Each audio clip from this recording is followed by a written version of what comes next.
All right, Terry, please.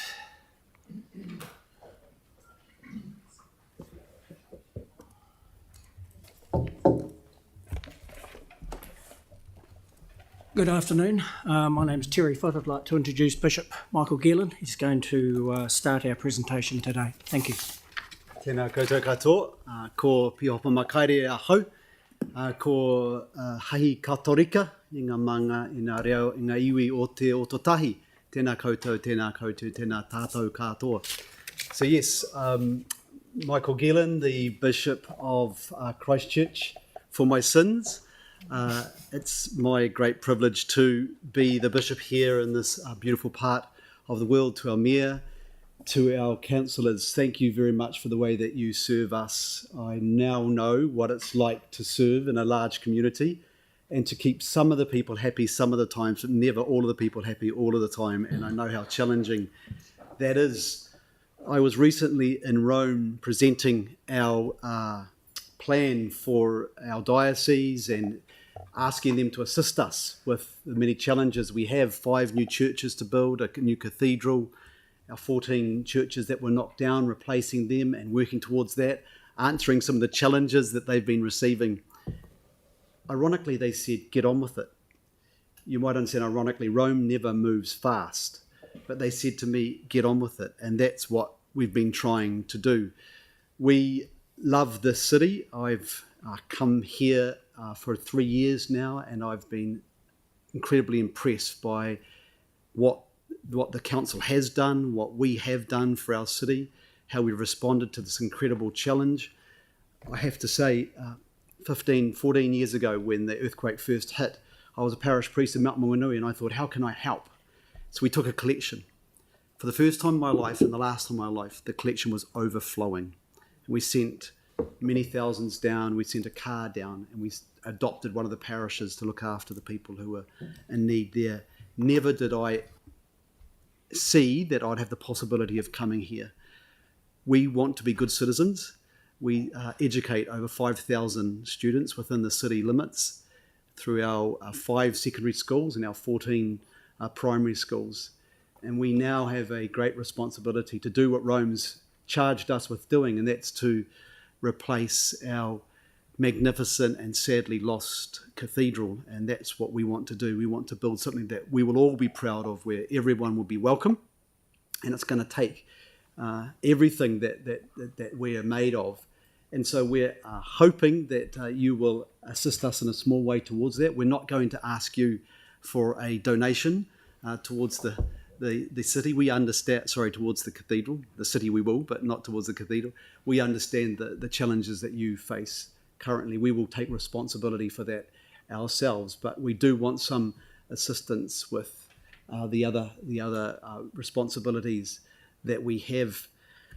We try to serve our city as generously as we can, working as chaplains in our hospital and in our prisons, serving our poor, prioritising the message that we have been serving for 160 years in this beautiful city, starting with the first migrants that came here and wanting to continue that good work so that together our city can be beautiful. We appreciate the new cathedral in the middle of town, the new sports stadium, how beautiful it is. We take that as a challenge, and we want to build a chapel beside it, a cathedral beside it, so that people can go from one to the other. I'd like to pass to Terry now to fill you in with some of the ways that you might be able to assist us. Thank you, Bishop. And also introduce James Kearns, who's joined us today. And James is the Cathedral Project Director for the Diocese. You've seen our submission. No doubt you've been through it. You've noted our need to adhere to both canon and common law, the widespread and costly impacts of the earthquakes as presented in our pictorials. We've labelled the time since the earthquakes 14 years of uncertainty and listed the events which have impacted on our way forward.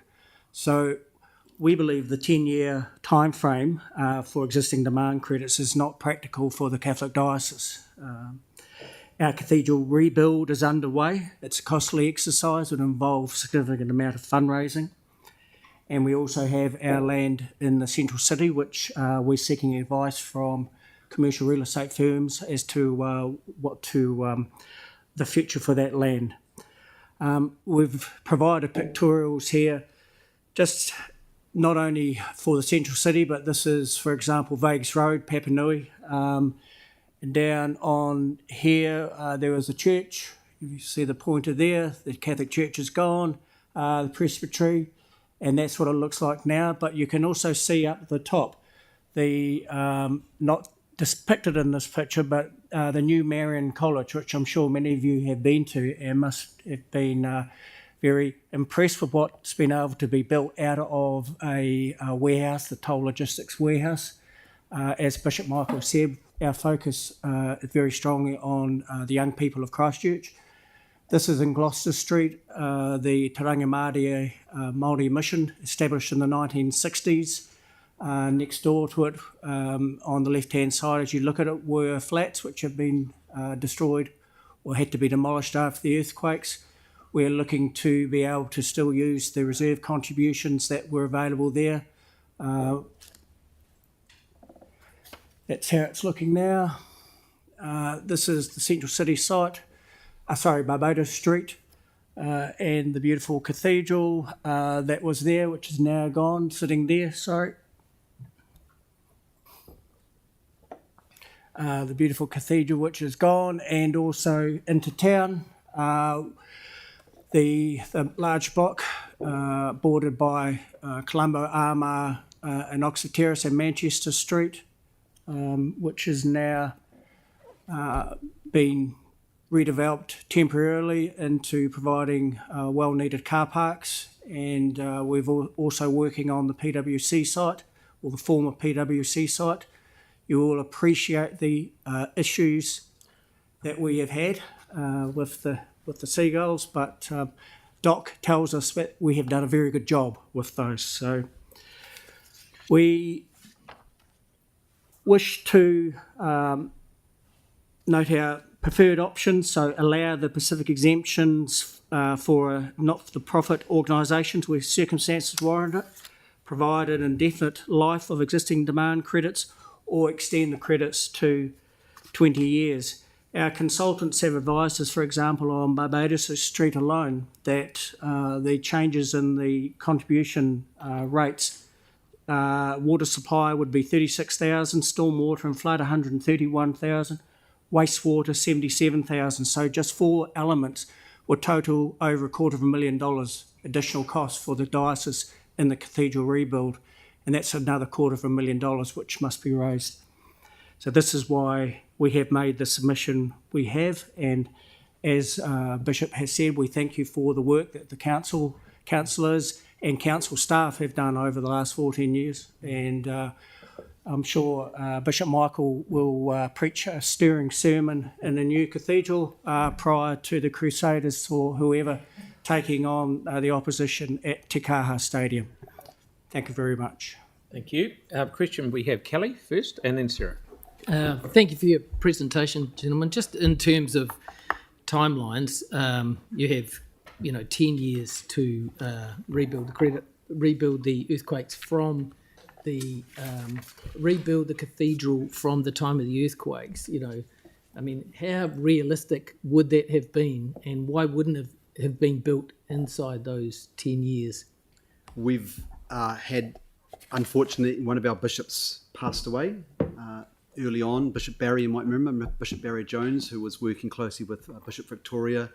And so when he passed away, we had an interregnum waiting for Rome of 3 years, where a new bishop was appointed. Unfortunately, he was only appointed here for 3 years, and then he was stolen from Wellington. And then they had another 2 years, and then I was appointed. So unfortunately, during those transitions, you can't act on such big decisions. And that then has left us having to play that out. And of course, COVID hit during that, economic downturns have as well. We're at a place now we can build. Can I just ask another one too?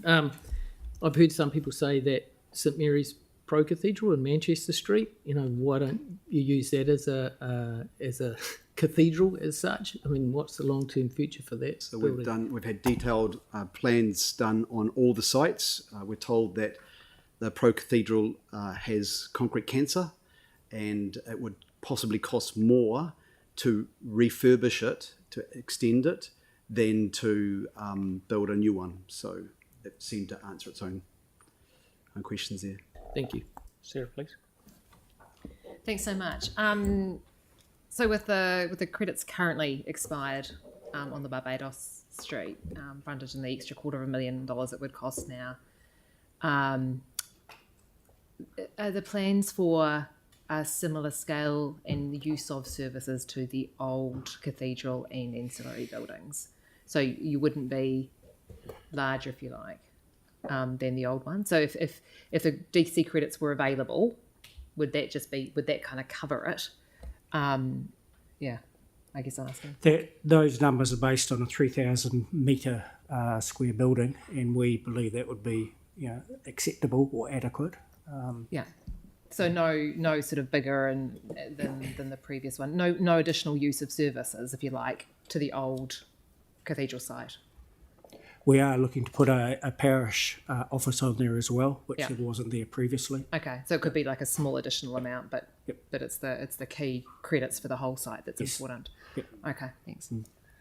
Just one last one from me. So roughly, I think you said 3,000 square metre build for about 250 grand. Is that roughly what I'm hearing? For those contributions, the additional cost of the development contributions or the reserve contributions, demand credits, with the increases suggested from 21 to 26, it would be another at least $250,000 On top of what we were initially budgeting to pay.